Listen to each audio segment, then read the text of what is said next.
It's the moment you didn't know you were waiting for. He is Carter, He's Chad, and this is the Irish 365 podcast. All right, welcome into the Irish 365 podcast. We got ourselves a Texas A&M preview. We're coming off a bye week. We're feeling maybe a little better than we were after last spot. I don't know about you guys, but we're ready for this game week for sure. Yeah, I would say I'm definitely feeling better, but anxious. Yep. Because I didn't think I felt like A&M was a team we could lose to going into the season. Yeah. And now it's a must-win game for us. So definitely more anxious. How about you, Jordan? Yeah, I agree. I think I'm excited just for Notre Dame to get back on the field and play. So, because right now we just got a one-game sample size, and people are still, what's going on. So yeah, I mean, it's definitely easy to be all negative after one game and try not to take anything positive. You lost that game to a very good Miami team who won this past weekend, and then has another big game coming up against, who would have thought, USF. So that'll be an interesting one for Miami. So we look forward to following that one on the CW network. When did they start getting football? I mean, they had a game this past weekend where I was watching. I was like, CW has football, but anyways, yeah. I mean, it's definitely, like we said, we felt like Notre Dame could split Miami A&M preseason. Our gut, I think all three of us said we thought we'd probably better chance of losing to A&M than Miami. So yeah, after losing to Miami, you're like, uh-oh. Yeah, I mean, that's obviously everyone's instant reactions. And A&M's has a good team, has NIL, good coaching staff. Yeah, I mean, I don't think there's much more positive you can say about A&M. They've got a good football team. Yeah, we knew they'd be good. Into last year, we knew they'd be good by the end of the season. Kind of felt that way about Miami, that Miami might struggle a little early and then they'd find their footing and they'd be much better. And so I still believe that. I still believe Miami's going to be a better team at the end of the season. Oh, yeah. Now, I don't know, and to put a bow on Miami, I don't know if they will lose focus at some point during the season, and that'll cost them a game they shouldn't lose, much like us with NIU last year. But I think Miami's a good team, and I think it's definitely a college football playoff team if they stay focused and they especially what the tape, if you will. Yeah, especially what the other ACC teams are doing. But I mean, we can get into Notre Dame's bye week. Yeah, and going into the bye week, I think it's interesting because all the emotion you had of losing, not playing well, what the heck happened, and the things I think was most frustrating about that loss to Miami was the fact that the two strengths that I felt should have been our strengths let us down: offensive line, defensive backs. Yeah, and that's like, okay, we had a bad game on those two fronts. Either the entire season last year was an aberration or that was just one bad game. And I'm like, hey, that's one bad game. Yeah. So then you say, okay, look, well, they got to correct it. Is this coaching? Is this correctable? Is this play? Is it effort? And I felt like as much as anything, it was kind of an effort thing, like guys just not being focused, guys kind of being distracted. And you go into the bye week this week, and Notre Dame media has been very silent. I was going to say.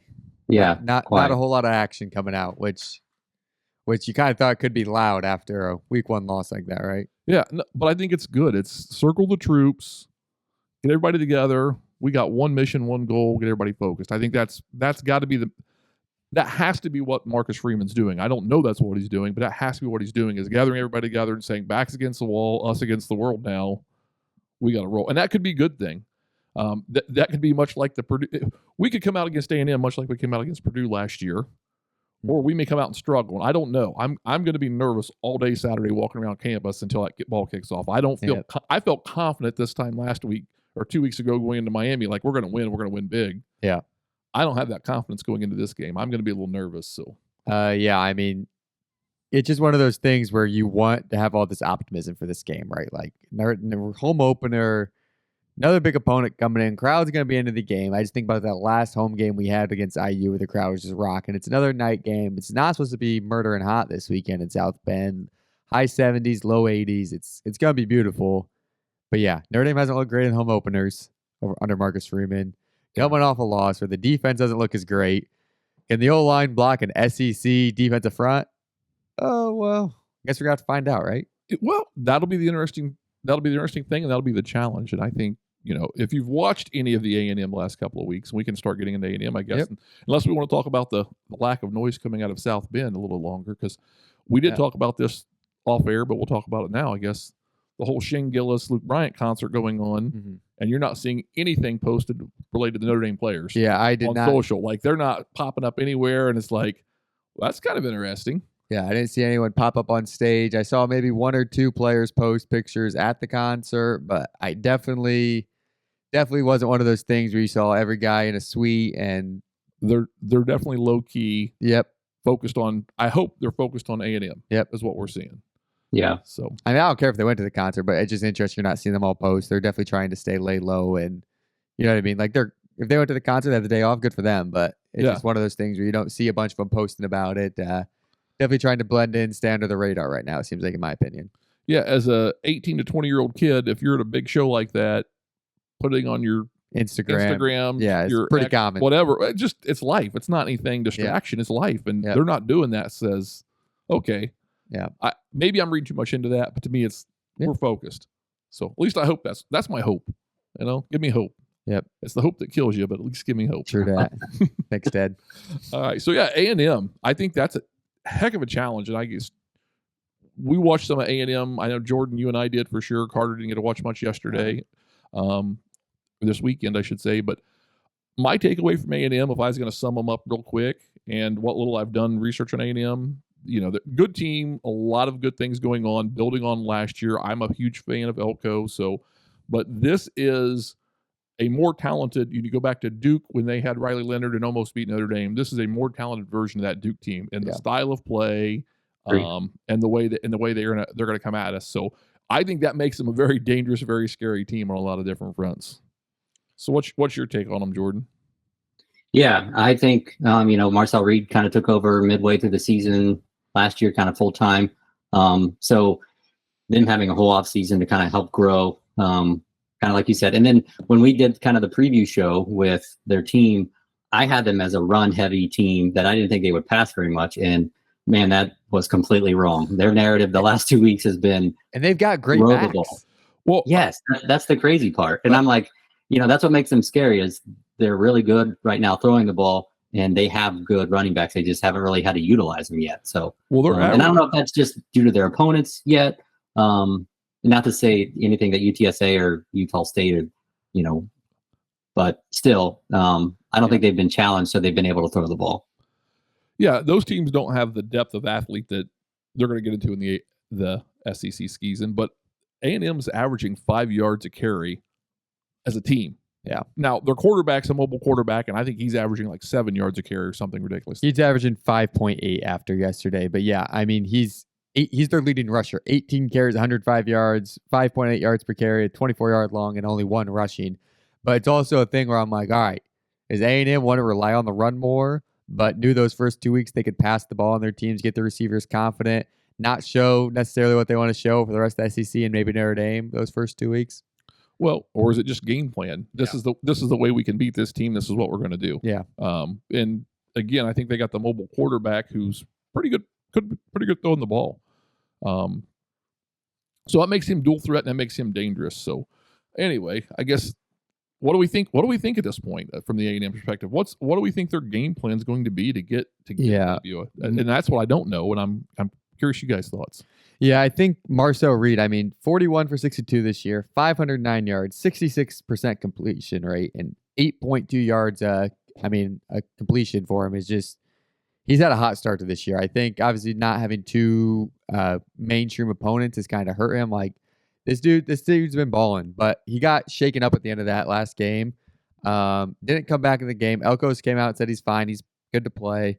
So that'd be interesting because Miles O'Neal, definitely not as athletic, who came in for him, would be huge if he ended up playing against Notre Dame because, he's definitely a lot less dual threat. I think he got sacked once or twice, didn't escape anything. Held on stayed in the pocket, held on. But long. If I'm A&M if you're watching Notre Dame Miami, you've got to make the Notre Dame defense show you they can stop you running the ball. Miami ran over us. They threw across it. It's got to be balanced attack, I think, and you got to make Notre Dame see what they can stop, and then what they can't stop, go after them. I think the first quarter is going to be a pretty even split of passes and run for A&M, and then whatever we're struggling with, that's what they're going to attack. Elko's a smart guy. You'd have to imagine for the Notre Dame defense, the defensive line run game and the corners aren't going to both struggle again.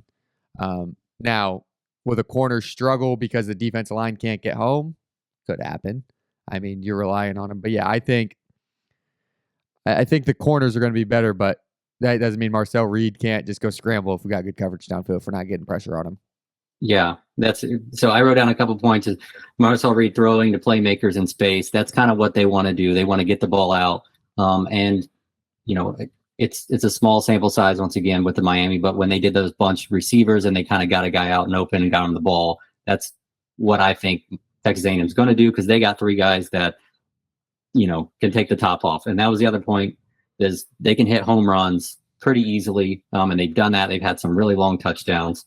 They want to limit their 3 and outs and keep pressure off Reed, but also with that, kind of when I was watching him yesterday, he's going to look to throw, but he likes to run. And when the pocket breaks down, he wants to get out. So that's why I was thinking from Notre Dame's perspective, you're going to have to maybe try to spy him or figure out how to contain him and don't let him run if you do have good help in the secondary, locking down the receivers. So that's just from Texas A&M offensive side. From defensive side, I think they want to run the ball, stop the run first against Notre Dame. Get Notre Dame in 3rd and long. I don't know if you saw that yesterday, but they had one guy in 3 straight plays. He had a sack, and he was just dominating the left tackle. And York, you're going to see him. He's a sideline to sideline linebacker. They're going to use him to run stop the run, but also blitz. And he's a little tank when you see him out there. He was playing borderline, I'm going to say, like, aggressive after he made some tackles, was really hyped, and the team was trying to calm him down. So, but he's their captain on the defense and kind of makes him go. High emotion player for sure. And and the question is he so high emotion he could walk himself into a stupid penalty? Yep. Yeah. So yeah, from what I saw offensively for A&M, I agree with you guys. It's going to be try and spread us out defensively, throwing the ball, and then take advantage of running. And I think they're going to try and force us into a man situation. And what you're going to see from Reed is the moment our corners turn their backs to the quarterback, take their eyes off of him, because that's the advantage of playing the zone, is you can keep your eyes on the quarterback. You play man, which I think we're going to have to do to bring pressure. Our corners are going to turn their back, and he's going to take off running. And that's just going to give him longer, bigger, more opportunity runs. And I think they're going to try and use the running backs between tackles, between guards. So I think that's going to be it. Now, the interesting thing offensively I saw for Notre Dame opportunity was I think A&M is kind of like us. They're a little weak in the defensive tackle area. I thought, Utah State and both teams they played had opportunities and were taking advantage of running between guard center. And I think we can make those opportunities. I mean, I think if I'm Notre Dame game planning going into this, I'm going to try and get Price and Love carries up the middle. Yeah. And when they try and overload the box, I'm going to start letting CJ Carr throw to the outside and the edges and maybe take a shot or 2 downfield, because I think there's a recipe there for Notre Dame to kind of get balanced. And I saw the stat, and I didn't go back and look it up, but someone was saying that the lowest number of carries that Jeremiah Love had last year was against NIU. And that's the game we lost, and he had like 5 carries or something like that. And so anyway, it's like, okay, are we going to have Jeremiah Love with only 10 carries 2 games in a row? So here's my question for you. I won't go Love how many carries do you have Price, but how many combined carries would you think they need? Or combined touches, let's say. Like, what would make Notre Dame fans happy? It's got to be over 25. Yeah. No, obviously a win. But yeah, I think 25's got to be the number for those two. Yeah, if we're talking the 2 of them combined, a minimum 25 to 30. 25 touches minimum, I would agree. Between receiving catches and running, yeah. I think 25's got to be the minimum. Week in, week out, these guys need 25 touches. Between the 2 of them, you got to get those 2 guys the ball. I mean, Price did not play much that second half, and he was the hot back in the end of the first half.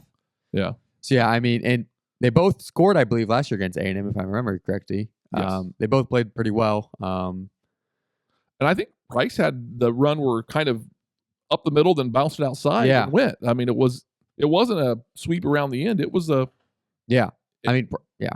I like both. Obviously, I like both Price and Love, but Price seems to have more of that bounce it outside and go. Love's going to go hurdle you and then embarrass you. And they both have such great strength. They're so fun to watch. But, yeah, they've got to get touches this week. That's got to be the key for the Notre Dame offense. And then, yeah, how much more do we let CJ Carr play since we're at home this week, right? he's still a young quarterback. There's still that, but he's at home. He's not obviously on the road. You're going to be a little more conservative. You're playing a good defense, but you got to let him do something more than a screen pass, right? He showed he can throw the ball downfield. He showed he can make plays when he's under pressure. Obviously, if you're under 3 guys collapsing all at once, you can't do anything. But he can beat a guy with his feet a little bit. So yeah, it'll be interesting to see how much more Denbrock lets Carr throw down the field this week. Well, Yeah, for sure. I think the throws were RPOs. We talked about it last week. A lot of screens. Going back, rewatching the game, digesting it, it was a lot of RPOs. And so at first I'm like, are we just throwing screens because we don't have confidence in the line? Yeah. And it's like, no, I don't think that's what it was as much. Now, running the RPO, you have to pass block. You don't know if it's a run or pass. I just, they need to say we're going to line up, but CJ, I don't care what you read, hand the ball off. Yeah. I don't know what CJ, like what his cue was, look at where the end's playing or how many guys are in the box. Like he had some read he was making pre-snap, post-snap, deciding it was a throw versus a run. Yeah. I don't know what they had him queuing on, but I think he probably has a lot of confidence in his arm. Yeah. And he's not afraid to sling it. And that's what I saw coming out of that. Like, okay, so now I think you just have to call. You can look like an RPO, but you say, hand it off. I don't care what, hand it off. I think that he needs some clear direction. I think those are little things Denbrock can fix pretty quickly. Yeah. And I laugh because everybody was talking fire Denbrock and fire Ash. And, those noises were coming from the fringe Notre Dame fans last week. It's like, come on, we haven't gotten that much worse. Yeah. It wasn't our best game. We didn't play well. Credit Miami for playing very well, but we didn't play that bad. So yeah, I'm with you. I think we just have to have some set runs. They don't have to look like set runs coming in, but some set runs. And then I think we have to let CJ take a shot or two downfield. Yeah. I mean, let him use his arm, but we can't have Raritan being or whoever being our tight ends being our freaking number 1 receiver after the game. Yeah. Like that's just, it's not going to win us a game with a tight end with 90 yards. And we've got some explosive guys that made some plays. Like Faison started good. Malachi Fields obviously fumbled his first one, made a good catch though. I mean, we didn't see anything from Will Paulding. We've heard great House didn't do much. I mean, we've got weapons, which is just unusual, like on the outside for Notre Dame. So, I mean, we got to get them involved. And then you got the 2 main horses in the backfield. Just got to share the rock. There's only one football. That's the hard part, right? Yeah. No matter if we win this game 40-0, someone's gonna say someone didn't get involved enough. But I think that's the great thing. They don't have to. Not every guy on the offense has to play their best game for us to put up some points. Hey. Yep. Yeah. Lloyd Carr. Go back to when he coached Michigan. He loved good quarterback play, but he loved good running back play more importantly. So I'm just hoping Grandpa called CJ and said, "Hey, young man, you could do a lot better just handing that ball off to that guy in number 4." Yeah. So maybe we'll see that. I don't know. So all right, we got into keys of the game, but I know or what's the strengths of A&M. So, but Jordan, I know you had some stuff on special teams here this week. Yeah. So I think Texas A&M with their kind of wide receivers, they've had 2 different guys back there returning punts. And when those guys, I mean, they can take it to the house. I think they did in week 1, and they even had 2 good returns the other day. So I think Notre Dame's punting last year, I think we kind of even joked about it early in the season last year not being, it took them a while to kind of to get going. But I'd be fine with kicking directional away or even like keeping it out of their hands, try to pin him or go out of bounds. Just because I don't want to give them another way to flip the field or any ways for them to score points. Because I think, they put up over 40 the past 2 weeks. And I think if we can try to limit those additional plays, then that'll be additional keys that Notre Dame needs to win. So. Yeah, and then another interesting thing, Jared Zirkle is their kicker. He's missed an extra point this year, and he's only 1 for 2 on field goals. Oh, my bad. No, he's perfect on field goals. So, but he hasn't had to do a whole lot. No, he's 1 for 2. My bad. I'm reading my notes wrong. He's 1 for 2 on field goals. So hasn't had to kick much. Hostile environment. Will that play a factor in this game? Yeah, and I think it will a little bit. I don't think the noise will affect A&M. I think Notre Dame will be loud. I don't know if the noise will affect A&M. And my takeaway from Kyle Field last year was it was loud, but even when A&M had the ball, it was loud. Yeah. Like it just didn't, I don't know. It wasn't high IQ football fan. And I don't want to say that because I respect the heck out of the A&M fans, but when your team has the ball on they were offense, juiced. It was week 1. Yeah. But when your team has the ball on offense, you usually dial it down enough that you don't create a false start, on your own team. And they were dialed down a little bit, but they were still pretty loud. I mean, the 12th man was loud the entire game. So I think that'll be I don't think the Notre Dame crowd will disrupt A&M as much, even though I think the Notre Dame crowd will be loud. But when you pay attention to Notre Dame fans, typically we get a little quieter when our offense has the ball. Then there's the cheer after the play, and then it's quiet while they're getting the play in. But then defensively, they're usually a little too late sometimes in the Notre Dame crowd. Yeah. Like it's like, okay, get down to 11 seconds. Then they start ramping up the noise in the play clock. It's like, well, you gotta get a little louder, but with microphones and speakers in the helmet and everything else, maybe that's not as critical as it used to be as far as disrupting it in the play-in. But I don't know crowd noise comes into play against A&M. I just my expectation. I hope it does. Yeah, I'd love to see a couple of false starts in the crowd noise. I know it, especially getting that north end zone by the student section, it can get really loud. Yeah, especially if it's momentum, like big momentum moments. But yeah, I think that just one thing I'm curious about is how many A&M fans are going to make the trip up to South Bend. They were a great fan base last year, like you said, the most hospitable people you ever meet, the nicest people. So yeah, I'll be interested to see how many A&M brings up to South Bend. It just seems like, I mean, Notre Dame often is known for having a big away section. So yeah, what does A&M bring? When we played Texas, it's probably 10 years ago now, but Texas brought a huge amount of people. A lot of now, Texas boys in the stadium, opening weekend, holiday weekend. But yeah, it'll be interesting to see how many A&M bring. And yeah, if you're Notre Dame fan, just they were the nicest people ever. Just be hospitable. That's all I got to say. Oh, yeah. I mean, follow the rules. Welcome to Notre Dame. Tell them I hope they have a great time. And then let's kick their butt once they get on the field. Yep. Because A&M fans were freaking awesome. Absolutely. So it'll be interesting to see how many people come up from Aggie Land to watch the game. I know it's a big game. They've had it on their calendar for a while. Yeah. They respect tradition in college football, and they know that Notre Dame is one of those traditional spots. You got an opportunity for your team to go. You're going to go, and you're going to enjoy the heck out of it. So yeah. All right. So getting into the betting lines this week, this spread's grown a little bit in the last couple of weeks, which is interesting because I believe preseason it was 3.5 to 4.5 points. Right now, the sportsbook's got Notre Dame at -6.5. Wow. Which I don't love. No, I don't. I'm like, I usually take Notre Dame on the spread. But I'm like, whew.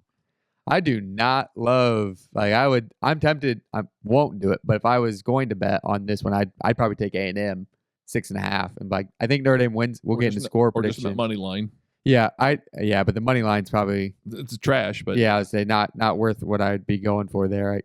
But interesting. And then, so the money line's -218 for the Irish, which is not crazy appealing. It'll be interesting to see how that line moves as we get closer to the kickoff. Yeah, that's what I want to see. But then the over-under at 50.5, which I think is an interesting number, where A&M's put up points. Notre Dame, but yeah, how's the Notre Dame defense going to respond to this one? So yeah, both lines are interesting to me. Not ones I'm super excited to jump on either way. But yeah, as we sit here today, I mean, we can get into score predictions next if you want. If it goes over, I think it favors A&M. Yeah, I really think going under on the over under. I think going under 50.5. I think going under favors Notre Dame. Yeah. 100%. Yeah, that's kind of in my notes that I had when I was looking at the defense. But my main point that I had was cannot give up more than 30 points. I think that's the number. And I say that because I want to ask you guys, I'm trying to get away from comparing this team to last year where Notre Dame, I had confidence that they would start fast and they would get points on the board and then just suffocate you on defense. And they could win. They only needed 15 points, 16 points, and they beat you. And I don't think that that's going to be the mindset this year. And I think that, I think that's maybe we're going to be more on the offensive side and say, okay, well, as long as we're going to outscore you, but we're just got to get more points up than we did last year. Yeah. So and I think that's why it was so easy to take Notre Dame on the spread last year in so many games because you're like, oh, it's 7.5 points. Our defense is only going to let up 10. We could probably score 20. We don't think our offense is going to light you up, but our defense is going to not let up that many points. Where it's just where this year now it's which I think is the hardest part about college football nowadays, is that a team is completely different. Even if you bring back so many guys, your team changes year to year so much because the portals, because of coaching changes. Coaching changes has always been a thing in college football, but yeah, I mean, you just really till you show up week one, you don't know what you got. Who are you and what are you? Yeah, you think you know what you got, but the fan base, I mean, yeah. Oh, that was exactly to Jordan's point. My thought going into the Miami game was our defense will do enough that our offense will get a lead, and then we'll force Miami to get away from their game plan and try and throw the ball more. We'll be able to, bring pressure and, force Beck into a bad throw. Never happened. Yeah. Beck had all the time in the world. We never played with the lead. So, can we get the lead, and can we force A&M into that situation? Now, we didn't do that last year at A&M. It wasn't like we got a lead. It was a dogfight. It was a dogfight. It was, yeah.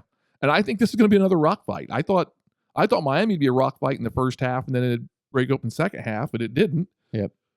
It almost broke open Miami's way in the second half, and we came back. So I'm expecting this to be a little bit more of a rock fight, and I don't know that we're going to have that same game that we saw a lot of Notre Dame last year, where they got a lead and then forced the other team to try and play from behind, and we're able to really set our defense up where, hey, we can bring in the guys. We know they're going to try and throw the ball. Our secondary is going to be able to sit back there and take advantage of it.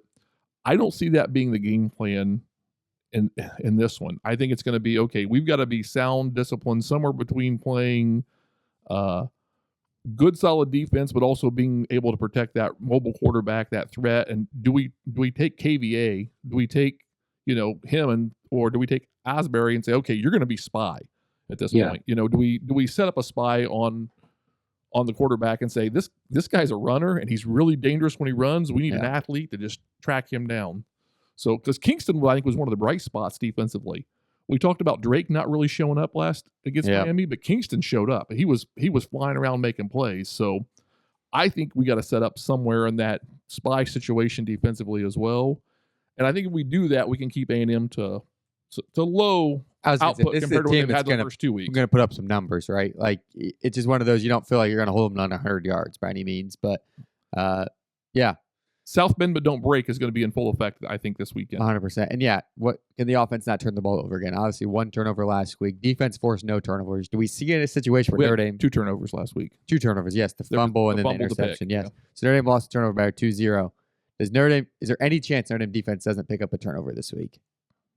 I mean, that's been the point of inference, that's what they're trying to do, because Freeman was not happy that they didn't force any, and they had to. Yeah. A&M's not going to. I don't know if they've turned the ball over yet this year. I would think A&M is probably going to be more disciplined than most teams we play. I would expect them to not. I say we don't. Miles O'Neal had a pick on Saturday, but I think it's their only one. Yeah, I don't think A&M turns the ball over. I don't think we get one this week. Yeah. Now that means we can't turn the ball over. Yeah, I don't think. I think both teams have to play clean. Yeah. I'll be surprised if A&M turns the ball over. Fair enough. Jordy, anything on that one? No. Yeah, I think Notre Dame just has to get pressure on the quarterback to try to force him into bad, like a bad play, whether that's a pick or while he's scrambling, getting a strip sack. Because I feel like that's maybe your best shot at getting a turnover. Yep. All right. Well, let's get into score predictions. Then we'll get into our contest for the week. That sound good? Let's do it. All right. Anyone want to lead us off with the bold score predictions? Man, I was so bad last week. I don't even know if I should be even. I was going to say, I guess you were the farthest off, right? I was so confident. I thought we were going to blow Miami out in the second half, and I got egg on my face. Yep. That happens sometimes. It happens. My fandom got in the way of my rationality. Yep. I think this game's low scoring, and the way I see it breaking up is Notre Dame's going to be a little conservative early, and I think it's going to probably go back and forth, but I'm guessing somewhere around 24-21 final score. Okay. And who's got 24? I'm not comfortable. Yeah. I honestly feel like this is a game we're going to I honestly right now, and it's probably the emotion, it's not as bad as it sounds, but I really think A&M's going to win this game 24-21. You're going A&M 24. I know, and I hate to say we're going 0-2. The fan in me says, "Oh, you can't say that," but I'm trying to be a little less fan, a little more rational, and I think we could drop this game 24-21. And I think it's a late score. Yeah, and I think it's a touchdown late. I think it's a 2-minute drive, touchdown to go ahead, and my heart's broken, and I'm going to be miserable all the way home on a night game, and my favorite restaurant's going to be closed, so I want to be able to stop there, and it's going to just nothing's going to go right. So that's where my head's at right now. Yeah. Talk me off the ledge, somebody, please. Well, we don't often have the same score prediction, but I've also got 24-21. I am leaning Irish right now. I've got the Irish winning, not covering. That 6.5 is a steep hill here. And I like that it's been silent on campus this week. Nothing's really been coming out reporting-wise. I think the defense is going to come, hopefully flying around, playing that we're going to take your head off energy this week. And it's going to be hard for A&M to score. And yeah, I think Denbrock's going to know he's got to get the ball. Like, he's got to make things. He's got to play CJ's strengths, but make it simpler for him, right? No. So he's going to give him the chance to throw the ball downfield when it's there, but we're going to run the ball. We're going to run the rock. So yeah, 24-21 Irish. Hey, what are you thinking, Jordan? I'm going to put on my Homer hat here. So I actually have this as a little bit more of a track meet. I think that we need to put up points because I think A&M is going to put up points. So I have it 30-28. Notre Dame kicking a field goal in the last, doing a 2-minute drive at the end. Wow. Kicking the field goal. It's gonna kind of boost us into the rest of the season, kind of getting these 2 games out of the way. Because this is I don't want to be, over dramatic, but it's a must win. Notre Dame's got to win. We're coming off a bye. Marcus Freeman's usually pretty good off of a bye. Yeah. We didn't talk about that, but yes, he is normally very good off a bye. Yeah. And I think no vanilla offense. I think Denbrock's going to have to scheme guys up. They're going to get guys open, and we're going to put up points, and they're going to put up points. But at the end of the day, Notre Dame's going to have to either get a stop or march down late and kick a field goal. And that's going to set us up for the rest of the season. So it'd be an awesome game. I hope that's what we see. Yeah. Really, you guys storm the field, So yeah, you think we're storming the field for A&M? I hope no one storms the field, even if we win A&M in a great walk-off kick. Even then, that's not it'll be a tough one. But we don't get fined from a conference, so we can do it whenever we want. That's right. Take that. Yeah, I think it'll be interesting in the whole thing. You talk about coming off the bye, the team is focused. Are they focused? How focused are they? Getting the playmakers involved, making plays. Like, there's a whole bunch of storylines here. And I think this is where I think Notre Dame can lose this game and still make the college football playoff. But we're not in control of our own destiny, and if we're lucky enough to make the college football playoff, we are on the road, packing our bag, that going first on the game. road. But on the other side of this, if we win this game, I don't know that I see us as finishing in the top 4, but I don't think that's out of the question to finish, because I could see Miami winning the ACC. I mean, Miami's got a couple of tough games ahead of them. Clemson hasn't looked as great, but Florida State's going to be a huge game. Florida State will be huge. UCF's really going to be a big game, in my opinion. Yeah. I think it's going to be a close one. They have Florida on their schedule as well. Yep. I mean, so Florida, they play UCF this weekend and then Florida next weekend, if I'm not mistaken. If Miami wins out their schedule this year, and I don't know if they will, but if they win out their schedule, they're clearly going to finish the season number 1 in the country. Number 2 at worst. Yeah. I mean, I don't see enough. And if your only loss for Notre Dame, if your only loss is to the number 2 team in the country at their stadium by 3, you could be ranked 4th pretty easy at the end of the season. We need help from Miami. I don't know we're going to get it. I'm not confident that they won't have their slip. I think they're capable of winning out their schedule. Mm-hmm. But if Notre Dame can win the game against A&M, I think we're still in the talk for hosting a first-round bye. Oh, yeah. First-round game. Yeah, I don't think the bye's possible, but I think hosting's definitely on the table for us. Now, if we lose to A&M and we make the college football playoff, there's no way I see that being, unless A&M does something amazing and they win the SEC. If we end up with 2 losses and it's the SEC champ and the ACC champ, and they both go undefeated, then maybe we could be into that 5-8 with a loss here. But I still think with the schedule we have ahead of us, there's opportunities with like USC and some other schools to get wins, to get ourselves credibility and get ourselves into the top 12. Yep. But I don't like being in that position. It was nerve-wracking to be in that position where we didn't feel like we could afford to lose a game after NIU last year. It felt like the playoffs started way too early for us last year. Yeah. So I think that's interesting, but I also think I'm nervous and I'm like, But again, if the team is back against the wall, how does that change our philosophy? I mean, because they're going to take shots. They're going to feel like, hey, we're losing. We got to air it out. So maybe a little bit more offensive firepower, a little more fireworks might be in the call, Jordan. You might have something there. All right. Well, let's get to the moment all these people have been waiting for on this YouTube video. It's our time for our contest, week number 2. If you missed it last week, we're giving away 2 free tickets to the Notre Dame versus Syracuse game, and you've got a weekly chance to enter. That's right. We had a winner last week, or after that Miami game, get the rushing yards right. So he got a free Irish 65 t-shirt and entered in to win those 2 free Syracuse tickets. So, you're wondering, what's it going to be this week? What do you got to guess on the old X page? So you remember, you got to be following us on X, and you've got to comment underneath that post. Order go different, remember? Oh, yeah. You gotta quote. Repost quote. Yep. So, on the old X. On the old X. So repost quote on the old X. We want to see something different this time. Make it a little harder. Yep. So on that, and what we're going to do, we said the defense has got to be big this week, right? That's right. So we want to know, how many yards does the Texas A&M offense Total yards get on the Notre Dame Fighting Irish this week? That's all you got to do. If you're the closest person on our X page, you'll win a sweet Irish 65 t-shirt and entered to win those 2 Syracuse versus Notre Dame tickets on senior night. There you go. It's that easy. Just that easy, peeps. Jordan, anything you want to say in wrapping up the game week prep for A&M? No, you guys enjoy the game. So. Hey, we're excited. It's good to be on campus.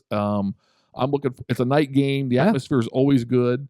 We've got only one night game last year, so and it was Florida State, so it really wasn't. It wasn't great night game. I don't like it. It wasn't close last year. So yeah, it's exciting to have a September big matchup night game. And we haven't nailed all the details down, but Maddie didn't think she's going to be able to make this game, and now she is. So we're going to have the full Irish 365 crew, travel crew on site.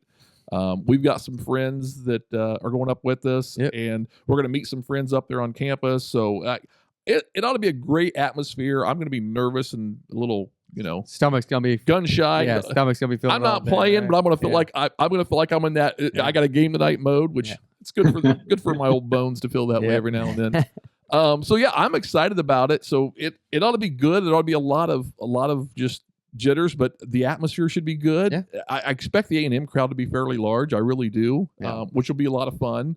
And I expect the Irish to just hopefully do you expect the Irish to win? Outperform my expectations. There you go. I'm Get nervous. that red velvet cake ready. Yeah, he's going to go get his Freeman I didn't cookie. get any red velvet cake at Miami game. I should have had some. Yeah, some setting. We'll get him a Freeman red velvet cookie, and he'll be set to go. He won't be feeling as nervous. The Freeman cookie, it's a solid cookie. It's a little red velvet, little cream cheese icing. It works.